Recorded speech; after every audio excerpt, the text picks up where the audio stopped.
Good morning.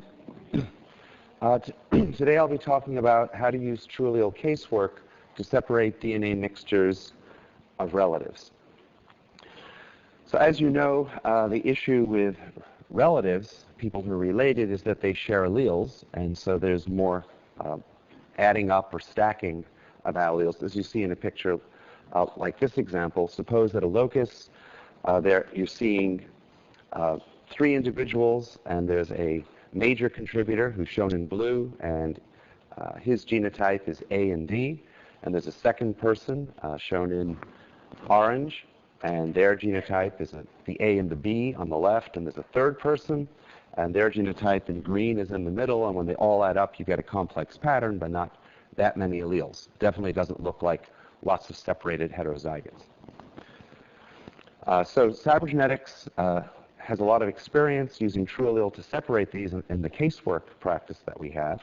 On the top left, you see the sort of unfortunate typical case that we see of a father, shown in blue, who sexually assaults his daughter as a victim, shown in red, and we get a number of those every year, as I'm sure you do. On the top right, we also get cases on occasion of mothers sexually assaulting their sons.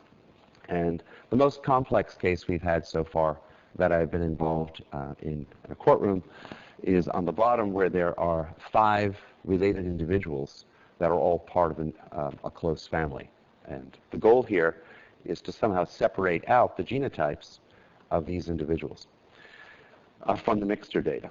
So as an example, I'll tell you about a case that we had in Pittsburgh, Pennsylvania. This was a case of a mentally disturbed young man who was accused of shooting both of his parents with shotgun shells in a country home. The deceased parents are shown in red on top in this pedigree, and the son is indicated by the blue square on the bottom. The local lab wouldn't work on it, so the 4 shotgun shells were sent off to Bodhi Technologies. They were able to develop some data from one of the shells, but it was too complex for them to interpret according to their protocols. So we received the data, and this is what the data looked like at locus D7. You can see that there's a tall peak in the center at allele 8. There's a peak off to the right at allele 11. There's allele at 9. And there's just these peaks all over the place. But because it's relatives, there may be more than 1 or 2 people in here. So that's what the quantitative data looks like at one locus. And we received the data, and as you would if you had a TrueAllele system, on the left, there's a user interface, and in that user interface, the data from the case gets entered from the FSA or HID files, and then gets automatically analyzed, and for a few minutes of human time, questions get asked and get uploaded to a database in the center. And what happens on the database is more questions can get asked, and then once a question's asked, it's one of the processors. A typical lab will have maybe 16 processors. It ranges from maybe 8 to 80, depending on what your throughput is. So on the right, there's let's say a compute module that has its own 12 parallel processors, all working on different problems. It'll typically take about 2 hours on a 3-person mixture, but you can go in and ask more questions if you wanted to think more about it. When it's done, it writes the separated genotypes on the database in the center. It never sees a suspect's genotype. So everything that it's separating out from the data is completely objective because it has no knowledge of what you're looking for. And then when it's done, you can look on your view station on the left and make comparisons to see what the data looks like, work out match statistics, and so on. TrueAllele has a hierarchical probability model. So for each variable, there's actually many variables. When it looks at stutter, there might be, let's say, 3 variables for each experiment for each locus, because there's one for the slope and one for the intercept, another one for the variation. So stutter is a class of variables. You may have 30 different stutter variables that it's working on in a particular problem. In the middle, those are some of the variables that are considered, but I really wanted to show you is that if you take a proposed pattern of stacked genotypes from a 3-person mixture on the top left. What the computer does is, after that's proposed, is it takes it through a succession of transformations that keep distorting the pattern in line with what these quantity, degradation, mixture weight, relative amplification, stutter, background noise, and other parameters might be. And as that variation is being modeled, because that's the key thing to understand in PCR, that's where the variation is coming from, is from that sampling experiment. It tries to explain the data when it goes through 5 or 6 of these transformations at the very end. So that's how TrueAllele's thinking about each locus. One of the variables is the mixture weight of the template. There's also separate mixture weight variables for each of the loci that depend on this. In this case, we see a separation into 3 different probability distributions. The axis on the bottom is from 0 to 100%, and you're seeing a sort of 60% for one individual in gray, 30% for an individual in orange, 10% in blue on the left. I've indicated with mother, son, and father who they ended up corresponding to, but we didn't know that as we're solving the problem.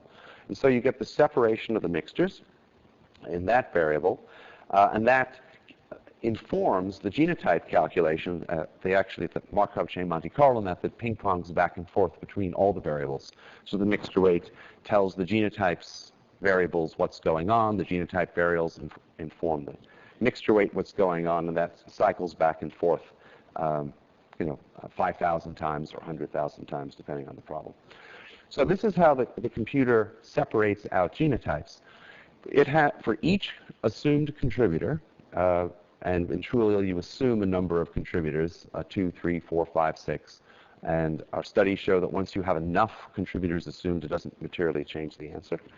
So for each of the assumed contributors at each locus, a genotype, an allele pair genotype is proposed. So here we have an 8 and 11 in blue. There's a lot more of those. You see those 2 rectangles as alleles. And then there's a pair in orange and a pair in green. And that's used to explain the peak pattern. Notice how the stacked heights of those rectangles roughly correspond to the peak heights in the data. So that's a better explanation, and that gives higher likelihood and ultimately higher probability to those 3 genotype values at this locus. But being a Markov chain in a Bayesian model that has to consider everything, it'll also consider very bad explanations like this one that don't really explain the peaks, put alleles where there are no peaks. The data are fixed in a Bayesian model, and the purpose of the system is to try to explain the data that's in front of it without any thresholds, without any removal, just whatever it sees. So here, these sorts of allele pairs for those 3 contributors at this locus would have a lower likelihood for the various parameters, genotype, stutter, quantity, and so on. And so these genotype values would have a lower probability based on this type of comparison. So the computer does this. It tries out thousands, tens of thousands, or tens of thousands of different possibilities, trying to separate out genotypes. And when it's done, it arrives at the genotypes. Now, because there's uncertainty in data, I mean, unless you have a perfectly excellent reference sample with a lot of DNA, there can be some uncertainty, certainly with mixtures and mixtures of family members. And so the separation is done up to probability. Out of 100 or so allele pairs that you have at a particular locus for a contributor, the data reduces those possibilities and concentrates probability on where the data, through this inferring process, indicates the genotype allele pairs are more probable. So what I'm showing here is a separation into a major in dark blue and a minor in light blue, and you can see that they have different distributions. And that's really all you need with information theory to get started. It doesn't necessarily mean that the highest probability, so probability is indicated on the y-axis on the left. We see different allele pair possibilities that have been reduced by the data. Having the greatest probability doesn't mean that's the answer. It just means it's more probable from the data. Anything could be an answer. And this sort of information can be used for exclusionary purposes as well as inclusionary. But in this case, the major contributor in dark blue is concentrated at around 811. You see on the right the minor contributor in a lighter shade of green is concentrated more at 8.9. The distributions are different, and that's what the separation looks like.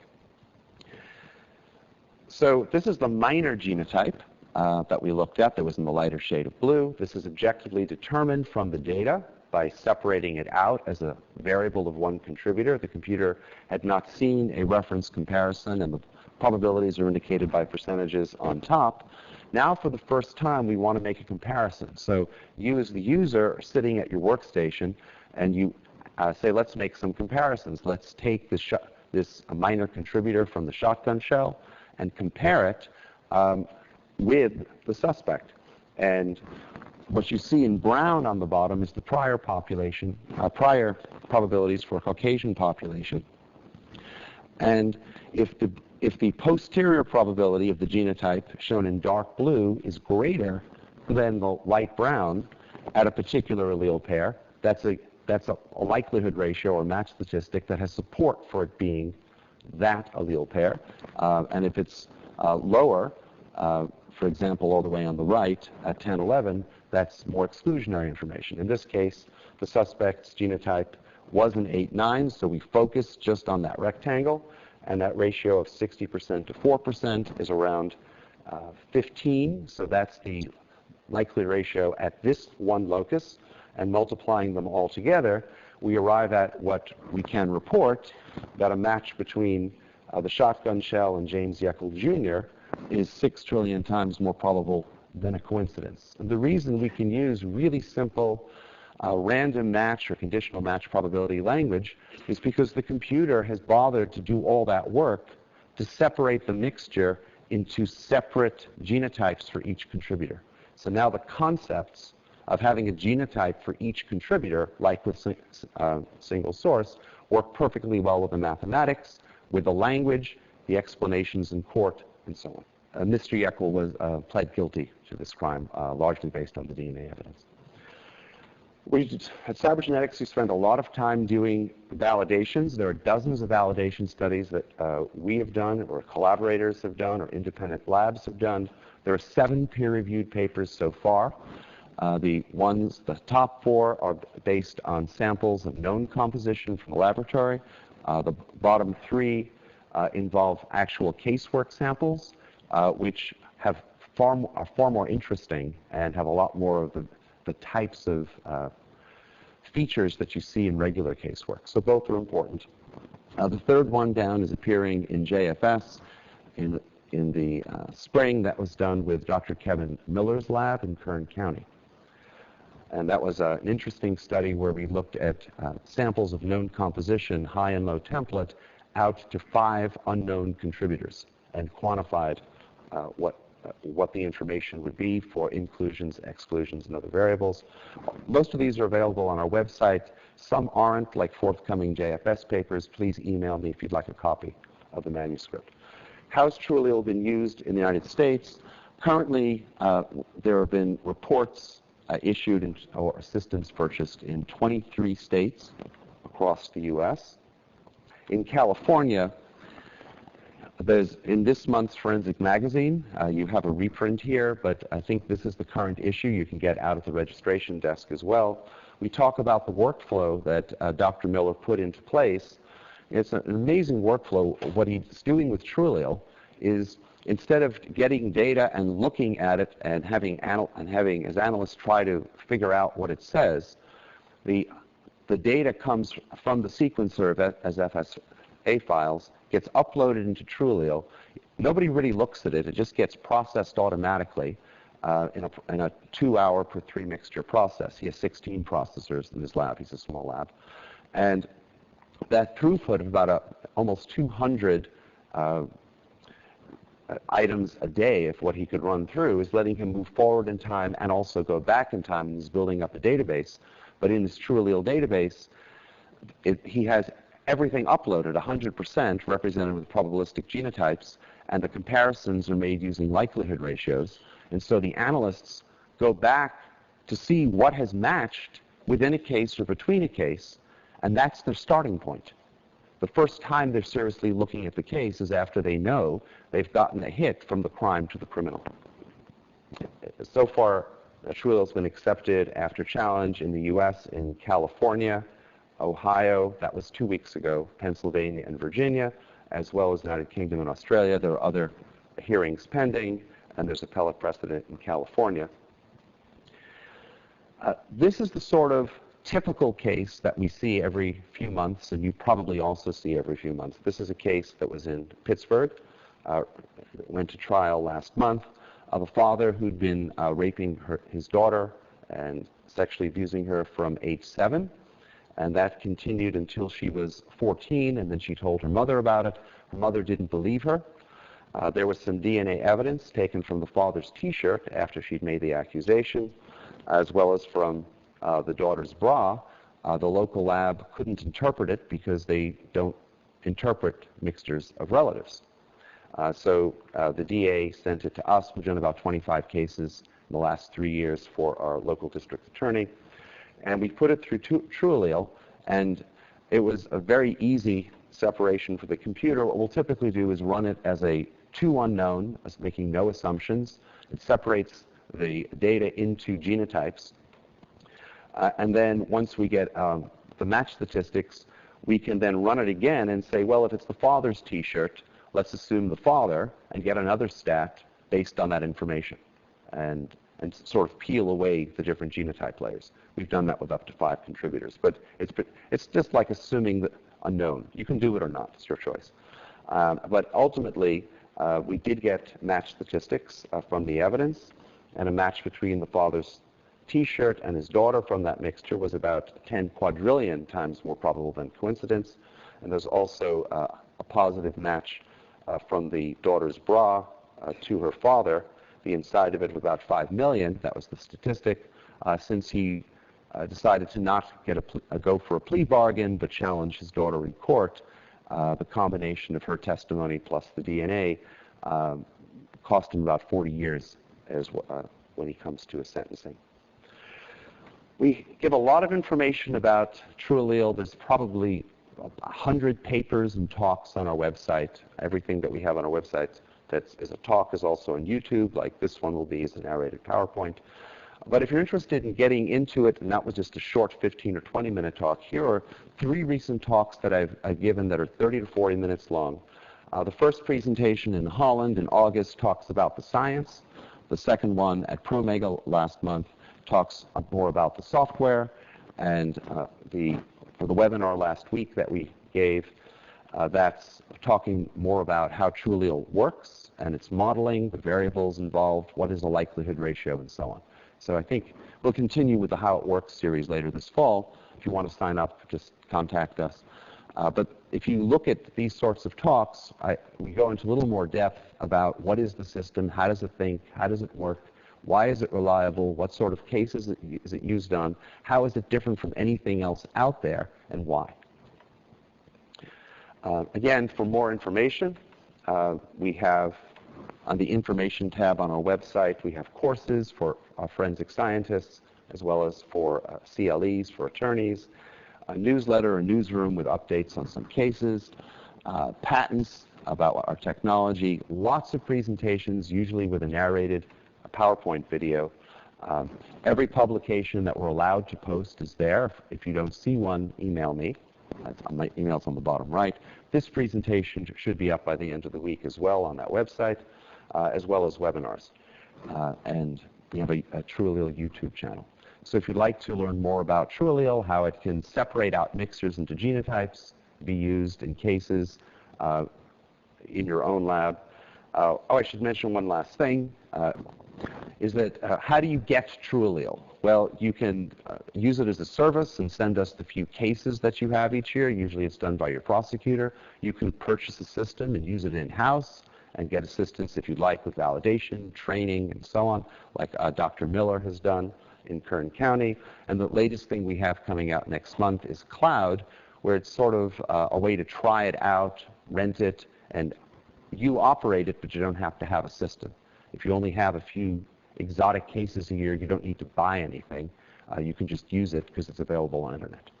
Okay, so thank you very much. Thanks. Thank you.